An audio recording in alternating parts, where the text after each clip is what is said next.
नमस्कार दोस्तों, all information में आपका स्वागत है।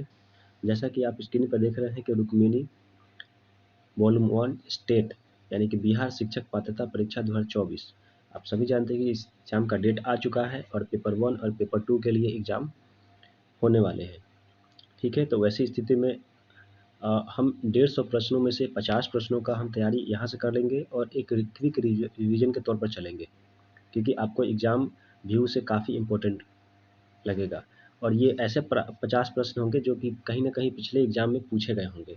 चलिए इस वीडियो को स्टार्ट करते हैं। अगर आपने मेरे पहले वीडियो को नहीं देखा है तो देख लें एक बार। ये मेरा सेकंड वीडियो है, ठीक है? तो चलिए स्टार्ट करते हैं। देखिए जैसा कि आप यहाँ पे दिया भी गया है कि किताब जो है test series and question bank है, तो हम क्वेश्चन बैंक के बारे में जानेंगे। देखिए यहाँ पे इतने सारे दिया गया है, तो हमने सबसे पहले बिहार शिक्षक जो ये पात्रता है, ये जो है यहाँ पे बिहार माध्यमिक शिक्षक पात्रता परीक्षा 2011, जो कि ये हमने कर चुका है पहले। अभी हम देखेंगे पार्ट 2 यानी कि ये वाला हम देखेंगे, ठीक है? यानी कि 2011 का ही है। चलिए स्टार्ट करते हैं।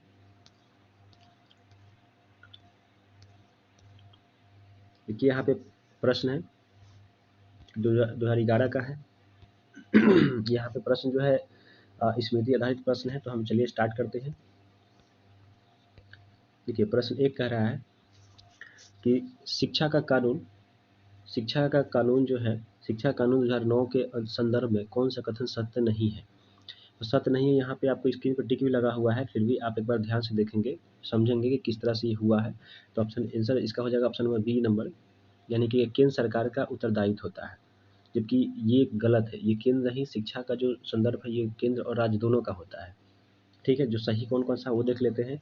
तो यह 6 वर्ष से 14 वर्ष के बच्चों में इसको शामिल किया जाता है, सही बात है। संबंधित सरकार को शिक्षकों के प्रशिक्षण की व्यवस्था करनी चाहिए, ये भी सही है। और डी नंबर है संबंधित सरकार को शैक्षिक कैलेंडर तय करना चाहिए, ये भी सही है। अर्थात आपका यहाँ पूछ रहा है कि सत्य नहीं है, गलत पूछ रहा है, तो गलत हमारा ऑप्शन नंबर बी हो जाएगा, ठीक है? आइए आगे देखते हैं। प्रश्न संख्या 2 कि रटने की प्रवृत्ति के परिणाम स्वरूप क्या होनी चाहिए? तो रटने की प्रवृत्ति के परिणाम स्वरूप इसका आंसर हो जाएगा ऑप्शन नंबर सी, यानी कि वास्तविक चिंतन की प्रक्रिया बाधित होती है। अगर आप किसी चीज़ को रट कर समझ रहे हैं ना, तो समझिए कि कहीं न कहीं आपको सोचने समझने की शक्ति जो है ना कम हो जाएगी, ठीक है? तो इसलिए इसका आंसर हो जाएगा ऑप्शन नंबर सी। आगे देखते हैं प्रश्न संख्या 3 की तरफ कि क्यों कुछ समय के बाद पाठ्य पुस्तकें परिवर्तित होनी चाहिए? तो इसका आंसर हो जाएगा ऑप्शन नंबर बी, यानी कि ज्ञान के बढ़ने के साथ पुस्तकों में परिवर्तन आवश्यक है। क्योंकि देखिए समय के अनुसार हर चीज़ में चेंजिंग ज़रूरी है। अगर हम पुराने चीज़ को ही अगर लेके चलेंगे तो हम नए टेक्नोलॉजी को हम प्राप्त नहीं कर पाएँगे। इसलिए समय के साथ क्या होनी चाहिए, पाठ्य पुस्तकें में भी चेंजिंग लानी चाहिए और परिवर्तन करना चाहिए, ठीक है? इसलिए इसका प्रश्न हो जाएगा ऑप्शन नंबर बी। आइए चलते हैं प्रश्न संख्या 4 की तरफ। देखिए हम इसमें क्विक रिवीजन के तौर पर हम कर रहे हैं, ताकि हम कम समय में अधिक से अधिक प्रश्नों को हम देख सकें, समझ सकें। देखिए प्रश्न संख्या 4 है कि जब लड़कियों को शिक्षा के अवसर प्राप्त होते हैं तो वे लड़कों से पीछे नहीं रहते, ठीक है? नहीं रहते, जैसा कि पिछले कुछ वर्षों के दौरान उच्च विद्यालय एवं इंटरमीडिएट के उपलब्धि परिणामों में देखा गया है। इसका कारण क्या हो सकता है? इसका आंसर हो जाएगा ऑप्शन नंबर डी, यानी कि क्यों होगा? तो देखिए ऑप्शन ए कह रहा है कि लड़कियां क्षमता एवं बुद्धिमत्ता में किसी प्रकार भी लड़कों से कम नहीं है, बिल्कुल सही है ये। ऑप्शन बी है कि लड़कियां घर पर होती हैं और उनके पास काफ़ी समय होता है जिसका इस्तेमाल वे पढ़ाई के लिए करती है, जबकि लड़के गलियों में व्यर्थ घूमकर काफ़ी समय नष्ट करते हैं, ये भी सही है। ऑप्शन सी है कि बालिका विद्यालय में विद्यमान शिक्षा का उच्च स्तर उनकी बुद्धिमत्ता की कमी की पूर्ति करती है, ये भी सही बात है। तो इसलिए हमारा आंसर हो जाएगा ऑप्शन नंबर डी, यानी कि इनमें से सही, ठीक है? आगे चलते हैं प्रश्न संख्या 5 की तरफ। प्रश्न 5 कह रहा है कि एक छात्र की माँ आपसे अनुरोध करती है कि आप उस छात्र की परीक्षा में अच्छे अंक दें, इस पर आपकी क्या प्रतिक्रियाएँ होगी? तो इसका आंसर हो जाएगा option number B. Option number हो जाएगा बी। क्यों होगा? तो देखते हैं। आप उनसे नम्रतापूर्वक कहेंगे कि ऐसा करना वास्तविक रूप से संभव नहीं है, ठीक है? नहीं तो आप तो नंबर देके उसको बच्चों को पास करा देंगे, लेकिन उसके अंदर मानसिक जो डेवलपमेंट होगा वो हो नहीं पाएगा, ठीक है? ठीक है, प्रश्न संख्या 6 है। 6 देखेंगे कि छात्रों में स्वास्थ्य संबंधी प्रवृत्तियाँ लाने के लिए आप क्या करेंगे? तो इसका आंसर हो जाएगा ऑप्शन नंबर सी, यानी कि स्वास्थ्य संबंधी प्रवृत्तियाँ पर कक्षा में अक्सर परिचर्चा एवं वाद विवाद करेंगे। ठीक है, आइए प्रश्न संख्या हम देखते हैं आगे। प्रश्न संख्या हम चलेंगे 7 की तरफ। देखिए 7 प्रश्न क्या कह रहा है कि कौन सा प्रश्न समस्या सूचक समस्या मूलक है। तो इसका आंसर हो जाएगा ऑप्शन नंबर ए, यानी कि क्या होता अगर पृथ्वी के समस्त पेड़ पौधे नष्ट हो जाते। तो समस्या मूलक प्रश्न करने का मतलब क्या है ना कि मुख वाले प्रश्न, जैसे कि जिसके कोई रास्ते नहीं हो, जिसके अलग अनेकों उत्तर हो सकते हैं, ठीक ना। बिना मुख वाले जैसे बोलेंगे ना, इसके अनेकों उत्तर हो सकते हैं। जैसे कि पटना के बिहार की राजधानी कहाँ पे है, तो पटना हो गया। अगर हम वही बोले कि बिहार के बारे में बताएं तो आपको कई सारे उत्तर मिल जाएंगे, लेकिन बिहार की राजधानी के बारे में पूछे तो आपको एकमात्र एक ही उत्तर मिलेगा, वो भी पटना होगा। तो जिसका उत्तर अनेक होता है वो होते हैं समस्या मूलक प्रश्न, और जिसका अर्थ ये भी होता है कि आप उसको अपने सोचने समझने के अंतर्गत उसका आप प्रश्न का उत्तर दे सके। ठीक है, आइए प्रश्न संख्या 8 देखते हैं। छात्रों को मार्गदर्शन दी जाती है जिससे वे अपनी पहचान कर अपनी क्षमताओं को विकसित कर सके। इस संदर्भ में निम्न में से कौन सा कथन सही नहीं है। तो सही नहीं हमसे पूछा है, तो सही नहीं हो जाएगा ऑप्शन नंबर डी, यानी कि शिक्षक के प्रारंभिक चरण में मार्गदर्शन कहीं अधिक महत्वपूर्ण है कि शिक्षा के बाद के चरणों की तुलना में। तो ये आपका गलत हो जाएगा। ठीक है, क्योंकि सही अगर हम देखें तो ये सही में ए आएगा, बी आएगा और सी आएगा। ये देखेंगे तो बिना दृष्टि के मार्गदर्शन के अच्छी शिक्षा संभव नहीं है, ये भी सही बात है। ऑप्शन बी है कि प्रभावी शिक्षा की अनुपस्थिति में मार्गदर्शन सफल नहीं हो सकती, ये भी सही है। और सी है कि मार्गदर्शन और शिक्षा एक दूसरे के पूरक है। शिक्षा भी जरूरी है और मार्गदर्शन भी जरूरी है, क्योंकि अपने आप को अगर डेवलप करना है तो। इसलिए हमारा आंसर हो जाएगा ऑप्शन नंबर डी, क्योंकि ये पूछ रहा है कि कौन सा सही नहीं है, यानी कि गलत है वो पूछ रहा है। ठीक है, आइए प्रश्न संख्या हम 9 की तरफ चलते हैं। प्रश्न संख्या 9 है कि यदि आपकी कक्षा में किसी छात्र को हर 3-4 महीने में एक बार बेहोशी का दौरा आता है तब आप क्या करेंगे। तो इसका आंसर हो जाएगा ऑप्शन नंबर बी, यानी कि उसे विद्यालय में पढ़ने देंगे और उसके माता पिता को उसकी चिकित्सा के लिए तत्पर रहने के लिए कहेंगे। ठीक है, ये 25 प्रश्न ऐसे होते हैं जो आपके स्मृति से संबंधित है, यानी कि सोचने समझने के, आप कहाँ तक सोच सकते हो। ठीक है, और इन प्रश्नों में गलत होने की संभावना कम होती है। ठीक है, ये प्रश्न संख्या 10 देखते हैं। 10 क्या कह रहा है प्रश्न संख्या कि कक्षा में छात्र सक्रिय है, इन परिस्थितियों से आप क्या समझेंगे, क्या प्रयास करेंगे। तो इसका आंसर हो जाएगा ऑप्शन नंबर बी, यानी कि उन्हें उनकी सक्रियता के माध्यम से कुछ उपयोगी शिक्षा देने का प्रयास करेंगे। ठीक है, आइए प्रश्न संख्या हम आगे देखते हैं। 11 नंबर प्रश्न है कि यदि आपके विद्यालय में प्रधानाध्यापक आपको पसंद नहीं करते हैं। ये देखिए, ये सेट पिछले में भी था, ये क्वेश्चन पिछले सेट में भी था और इसमें भी है। यदि आपके विद्यालय में प्रधानाध्यापक आपको पसंद नहीं करते हैं तब क्या करेंगे। इसका आंसर हो जाएगा ऑप्शन नंबर सी, यानी कि अपना कार्य समर्पण व रुचि के साथ जारी रखेंगे बिना उनकी प्रसन्नता या अप्रसन्नता की परवाह किए, क्योंकि दुनिया में हर व्यक्ति हमसे खुश होंगे नहीं। ठीक है, तो इसलिए जो काम हमारा है वो हम करते रहेंगे। प्रश्न संख्या 12 है कि निम्न में से कौन सा कथन सबसे सही है। सबसे सही की बात करेंगे तो इसका आंसर हो जाएगा ऑप्शन नंबर सी, यानी कि एक अच्छा शिक्षक वही बन सकता है जो एक्शन रिसर्च को शिक्षण पर वरीयता देता है। जो एक्शन रिसर्च को शिक्षण पर वरीयता देता है, मतलब सिखाने के लिए तत्पर होता है, मौका देता है। ठीक है, आइए प्रश्न संख्या हम आगे देखते हैं। प्रश्न संख्या देखिए 12 है और यहाँ से 39 आ गया, लग रहा है कि ये देखिए यहाँ पे है 13 नंबर प्रश्न है। 13 नंबर प्रश्न यहाँ पे ये कह रहा है कि क्या माता पिता को अपने बच्चे को गृह कार्य करने में सहयोग करना चाहिए।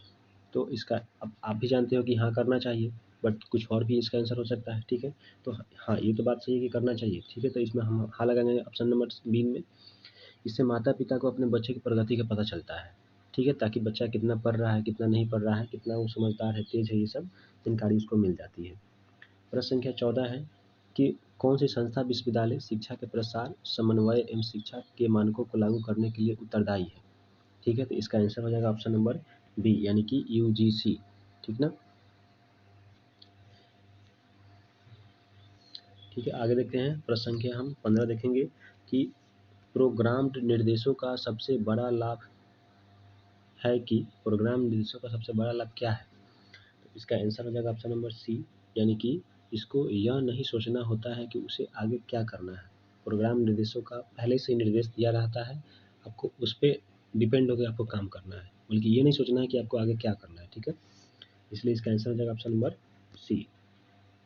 प्रश्न संख्या 16 है कि छात्रों की स्वायत्तता का अर्थ क्या होता है? तो इसका आंसर हो जाएगा ऑप्शन नंबर ए। छात्रों की स्वायत्तता का अर्थ की अगर बात करें तो कक्षा में छात्र की पूरी आज़ादी, उनको आज़ादी देना, स्वायत्तता देना अपने अधिकार के प्रति, कि ताकि बच्चे स्वतंत्र होकर कोई काम कर सके, समझ सके, खुद से कोई काम कर सके। प्रश्न संख्या 17 है कि पाठ्य योजना निर्माण के दौरान शिक्षक को किसे मुख्य निर्णायक तथ्य के रूप में ध्यान में रखना चाहिए? पाठ्य योजना निर्माण के दौरान शिक्षक को किसे मुख्य निर्णायक तथ्य के रूप में ध्यान में रखना चाहिए? तो इसका आंसर हो जाएगा ऑप्शन नंबर डी, यानी कि इनमें से सभी हो जाएगा। सभी में ऑप्शन में ए है, कक्षा के माध्यम छात्रों को भी पाठ्य योजना से लाभान्वित होना चाहिए, ठीक है। शिक्षण उद्देश्य प्राप्त हो, ये भी सही है, और पाठ्यक्रम के लक्ष्य प्राप्त हो, ये भी सही है, यानी कि ऑप्शन डी हो जाएगा इनमें से सभी।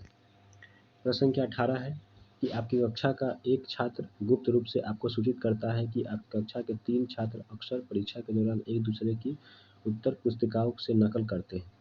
वो आपके उन छात्रों के नाम भी देता है। यह सूचना पाकर आपकी प्रतिक्रिया क्या होगी? तो इसका आंसर हो जाएगा ऑप्शन नंबर डी, यानी कि आप यह सोचेंगे कि उस छात्र ने आपको यह सूचना क्यों दी, ठीक है। इसका आंसर ये हो जाएगा। चलिए प्रश्न संख्या 19 देखते हैं। प्रश्न संख्या 19 है कि कुछ शिक्षक ट्यूशन देते हैं, आपके परिवार से इसका क्या कारण हो सकता है, ठीक है। आपके विचार से इसका कारण क्या हो सकता है, ठीक है। तो इसका आंसर देखेंगे, इसका आंसर हो जाएगा ऑप्शन डी, यानी कि वे छात्रों के कल्याण की गंभीर भावनाओं को पोषित करते हैं, ठीक है। तो ये प्रश्न संख्या हम आगे देखते हैं। प्रश्न संख्या 20 है। प्रश्न संख्या 20 क्या कर रहा है कि पाठ्यक्रम का सही अर्थ क्या होता है? पाठ्यक्रम का सही अर्थ, इसका आंसर हो जाएगा ऑप्शन नंबर सी, यानी कि पाठ्यक्रम का सही अर्थ अनिवार्य एवं ऐच्छिक विषयों का समूह होता है। जो विषय अनिवार्य और जरूरी है और इच्छा के अनुसार बनाया गया, उसी को हम बोलते हैं पाठ्यक्रम, जो ऐच्छिक हो। ये देखते हैं प्रश्न संख्या, हम आगे देखते हैं। इसमें 25 प्रश्न ही होंगे, क्योंकि बाद में 25 जो बच जाते हैं मैथ और रीजनिंग से प्रश्न आते हैं, तो वो भी काफ़ी ज़्यादा ईजी होते हैं, वो भी हम आपको दिखाएंगे। चलिए देखिए, एक कक्षा में एक छात्र शिक्षक से एक प्रश्न पूछता है जिसका उत्तर शिक्षक को ज्ञात नहीं है और उसका उत्तर नहीं देता है। इसका छात्रों पर क्या प्रभाव पड़ेगा? तो ऐसी स्थिति में कोई प्रभाव नहीं पड़ता है, ठीक है। तो इसका आंसर हो जाएगा कुछ भी नहीं प्रभाव पड़ेगा, यानी कि आंसर ये हो जाएगा। आप कल भी बता सकते हो, बच्चे को गलत बताने से बेहतर है कि आप उसको कल बताएं जानकारी लेकर, ठीक है। तो कुछ भी नहीं पड़ेगा। प्रश्न संख्या 22 है कि एक छात्र जांच परीक्षा में बहुत खराब ग्रेड प्राप्त करता है। यदि शिक्षक सभी छात्रों की उपस्थिति में उसके ग्रेड की घोषणा करते हैं तो संभव है कि क्या होगा? तो इसका आंसर हो जाएगा ऑप्शन नंबर बी, कि वह छात्र जिसकी चर्चा हो रही है अपमानित महसूस करे और साहस खो दे। इसीलिए कभी भी जब ऐसा स्थिति होता है, जब बच्चा कोई ग्रेड कम खराब प्राप्त करता है, तो उसको अकेले में बताया जाता है, ताकि दूसरे बच्चे जो है ना, दूसरे बच्चों का वो मजाक के पात्र ना बने, ठीक है। इसलिए इसका आंसर हो जाएगा ऑप्शन नंबर बी हो जाएगा। प्रश्न संख्या 23 है कि अधिगम का सिद्धांत प्रतिपादित करने में कोहलर किस जानवर पर प्रयोग किए थे? अधिगम का सिद्धांत प्राप्त करने में कोहलर जो थे, वो सुल्तान नामक चिंपांजी पर ये प्रयोग किए थे, ठीक है। आगे देखेंगे, प्रश्न संख्या 24 है कि निम्न में से कौन निरंतर शिक्षा से संबंध नहीं है? निरंतर शिक्षा मतलब लगातार शिक्षा से संबंधित नहीं है। तो इसका आंसर है ऑप्शन नंबर सी, यानी कि धर्म। विद्यालय भी है, पुस्तकालय भी है, शिक्षण विधियाँ भी है, ये सभी के सभी शिक्षा केंद्र है, लेकिन धर्म ऐसा कुछ नहीं है, ठीक है। प्रश्न संख्या 25 देखेंगे कि विज्ञान की वो शाखा जिसमें जीवों की जाति को चिन्हित, वर्गीकृत, समूहीकृत किया जाता है, वो क्या कहलाता है? उसको हम कहते हैं टेक्सोनोमी कहते हैं, ठीक है। इसका आंसर हो जाएगा ऑप्शन नंबर ए, ठीक है। आगे देखेंगे, प्रश्न संख्या 26 है कि कौन सा रोग प्रोटीन की कमी से होता है? देखिए, कहीं कहीं भी आपको साइंस में देखने को मिलेगा, ठीक है। साइंस में देखने को मिलेगा, तो इसका प्रोटीन कमी से होने वाला रोग जो है वो हो जाता है क्वाशियोकर हो जाता है, ठीक है।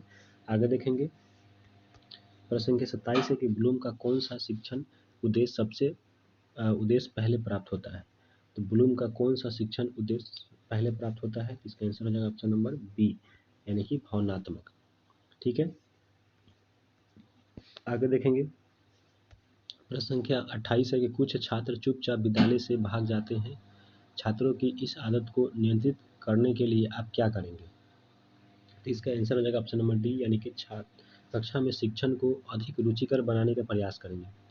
देखिए, जब तक आप शिक्षण प्रक्रिया को रुचिकर नहीं बनाइएगा, जब तक बच्चे उसमें रुचि नहीं लेंगे ना, तब तक वो ऐसे ही भागते रहेंगे और उनको पढ़ाई में मन नहीं लगेगा।